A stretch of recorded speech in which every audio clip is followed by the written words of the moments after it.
কিভাবে ডেলিগেশন করবে? আমরা ডেলিগেশন করি কিভাবে? আমরা বলি ইফতেখার ভাই একটা বিল্ডিং হ্যান্ড ওভার করেন, বললাম আর কি। এবার আমরা বললাম যে ইফতেখার ভাই গেছেন আপনি বিল্ডিং এর কাছে? এবার আবার গিয়ে বললাম যে ভাই চেক করছেন তো ভাই? এবার আবার ফোন দিলাম, ভাই কি অবস্থা? এভাবে আমরা প্রতিদিন ওনার সাথে 3 বার 5 বার 10 বার কথা বলতেছি, এবং আমারটাই আবার ওনারা বলতেছি সব। উনি কিছুক্ষণ পরে মনে করতেছে যে আমি তো একটা মেশিন আসলে, এটা আর কিছু না আমার ভূমিকা। এটা হচ্ছে ডেলিগেশনের পদ্ধতি না। ডেলিগেশনের পদ্ধতি হচ্ছে ডিপেন্ড করা, ছেড়ে দেওয়া। আপনার এবং আমার মধ্যে ইমোশনাল ব্যাংক অ্যাকাউন্টটাকে উদ্ধার করতে হবে। কিভাবে? আপনি এবং আমি যত পরিমাণ আপনাকে ভালোবাসছি তত পরিমাণ ধমক টমক দেওয়ার সুযোগ থাকবে। ধমক দিব বলে ভালোবাসবো না কিন্তু। হবে ইমোশনাল ব্যাংক অ্যাকাউন্ট ঠিক করা হয়ে গেছে, ডেলিগেশন হচ্ছে।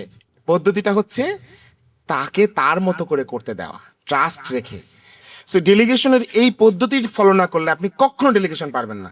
সো এখানে 3টা বিষয় ইম্পর্টেন্ট পোস্ট ফাস্টিং ফাস্টের ক্ষেত্রে। নাম্বার 1, ডেলিগেশন করতে পারা। নাম্বার 2, ডেলিগেশন করার আগে ইমোশনাল ব্যাংক অ্যাকাউন্টে জমা রাখা। কারণ আপনি জানেন যে তার কাছে উইথড্র করা লাগতে পারে, কাজ করতেছেন, যে কোনো কিছু বলা লাগতে পারে, বোঝানো লাগতে পারে। নাম্বার 3 হচ্ছে ডেলিগেশনটা ডিপেন্ড করে করা।